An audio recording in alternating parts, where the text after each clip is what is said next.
Let the engines talk first.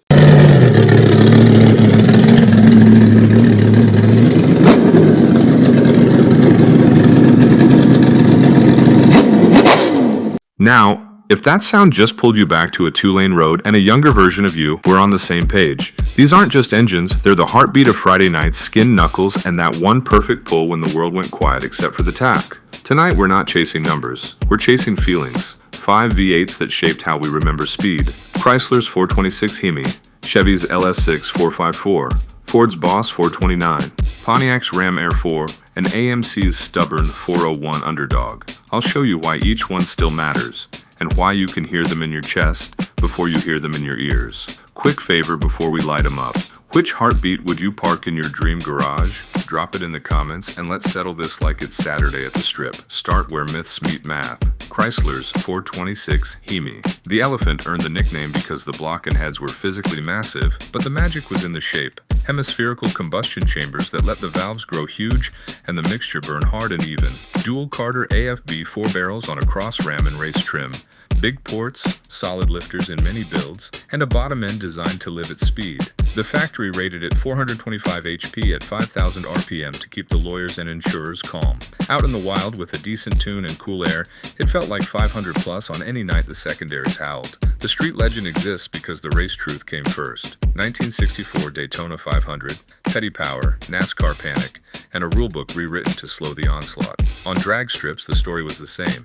Hemi-powered factory lightweights turning elapsed times that made tech inspectors squint. Drop one in a CUDA or a Charger, and you get that weird mix of violence and civility. It lopes like a caged animal at 900 RPM, then pulls shockingly clean from 2,500 to 6,000 with a voice that rattles rib cages. People pay house money for a numbers-matching Hemi CUDA, not just because it's rare, but because that idle, uneven, volcanic, honest, sounds like America at full confidence. The modern SRT and crate Hemi programs, they're love letters to this geometry. Big valves, efficient burn, air in, air out with minimal drama.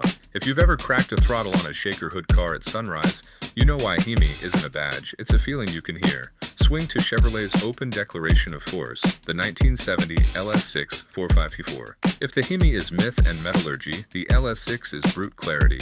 Cubes, compression, and airflow with the numbers right on the tin. Rectangular port heads that breathe like windows.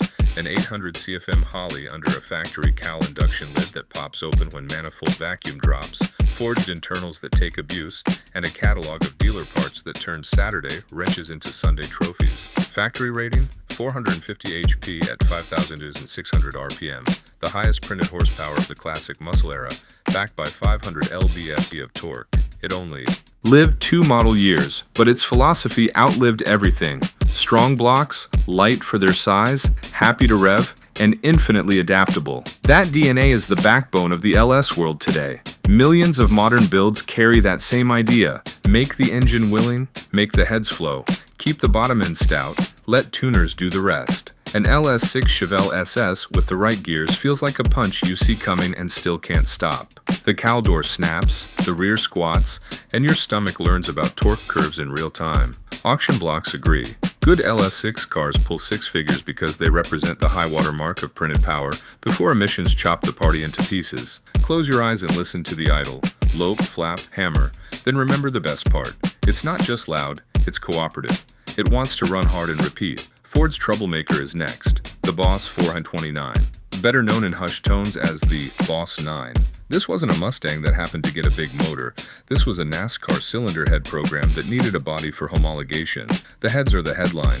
Canted valves, huge ports, semi-Hemi chambers engineered to breathe at 7,000 plus RPM, and the short block was built to handle it. The engine was so wide the Mustang's shock towers had to be cut and re-engineered by car craft. Steering, suspension, and inner fenders all shifted to make room. Ford printed 375 HP to keep W2 forms and actuaries happy, but real pulls told a different story.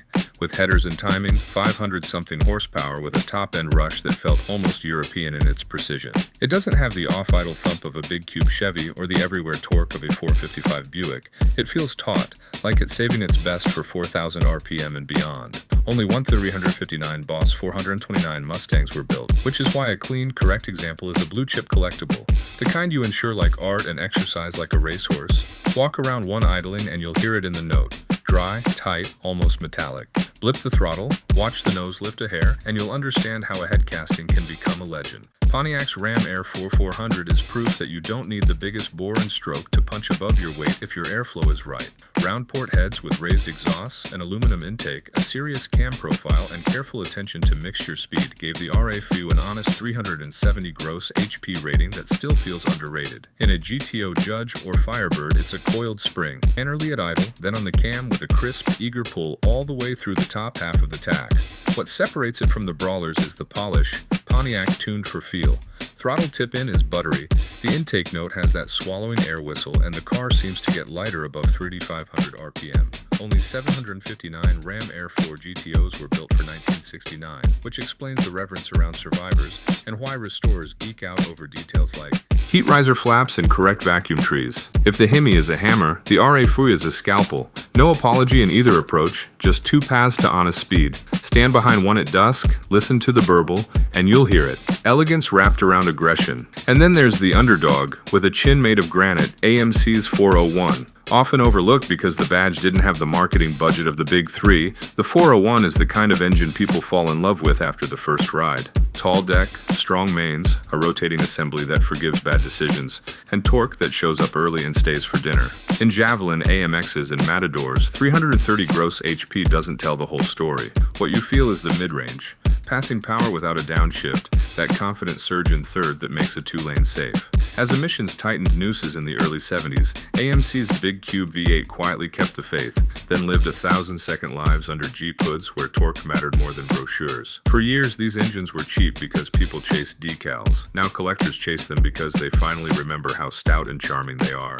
Fire one, smell the fuel, feel the floorboards buzz, and tell me it isn't as American as a thermos of coffee and a paper map.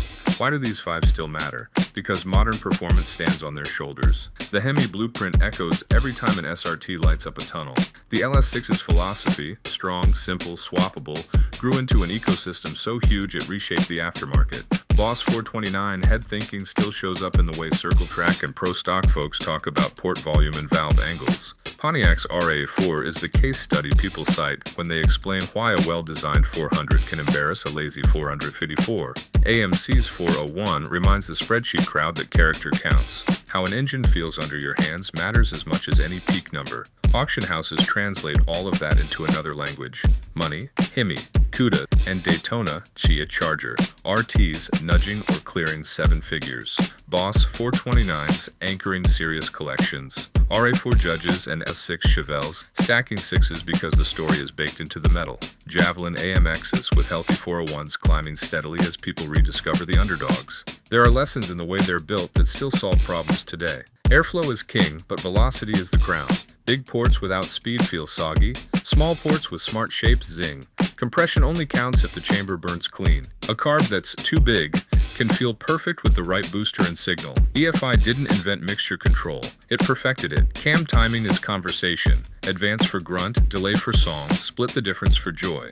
Bearing clearances aren't superstition. They're how you tell an engine whether you're building a Sunday cruiser or a Wednesday night hero. All of that lived in these blocks long before laptops, and it all still lives. In the way you spec a crate motor or choose a tune file, culturally, these engines are the soundtrack to American optimism. Flip through old film grain and you'll see it. A hood tack jittering in the sun, a shaker quivering like it's breathing, a cowl door flicking open like a wink. The cars are gorgeous, yes, but the engines are the personalities. Park a Hemi car at a cruise night, crack the throttle once, and watch people stop mid-sentence. Put a Boss 429 on a stand with the rocker covers off, and you'll see grown adults point like kids at a zoo.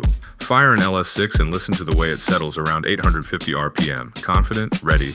Blip a Ram Air 4 and wait for the intake squeal that only round ports seem to sing. Nudge an AMC 401 at idle and feel the whole shell shrug in agreement. Let's go.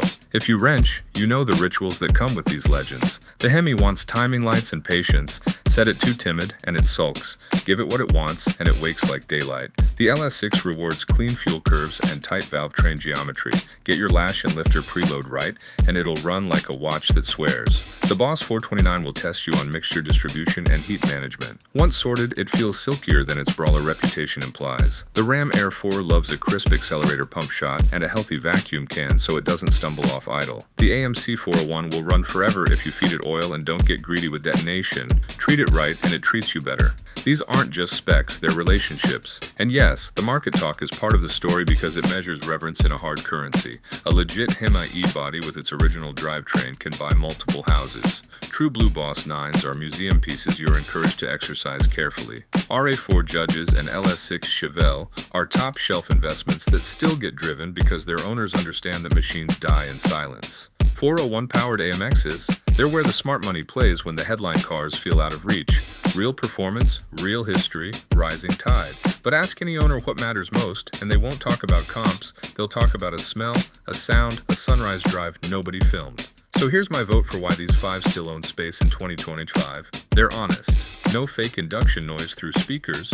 No torque by spreadsheet driving modes. No filters between your foot and the thing that makes the car move. You can tune them with your ears and a vacuum gauge, feel them with your palms on the valve covers, diagnose them by the way they crank on a cold morning. That honesty is rare now, which makes it valuable in a way money can't fully capture. Your turn. If you could take just one heartbeat home, 426 Hemi Thunder, LS6 Hammer Fist, Boss 429 Top-End Opera, Ram Air Force Scalpel Smooth Surge, or AMC 401 Underdog Growl, which would you choose and why? Drop it in the comments and defend your pick like the lanes are hot and somebody just called you out. I'll pin the best debates and pull a few for the next video, where we bust the 3 biggest myths about classic horsepower and put a few sacred cows on a dyno diet. For the outro, let's do this the right way. Stack a soft bed of idle from all 5. Hemi, LS6, Boss, RA4, 401. Let the notes overlap like a choir of thunder. Give me one clean throttle crack from each in order, and then cut to silence. That last heartbeat says everything.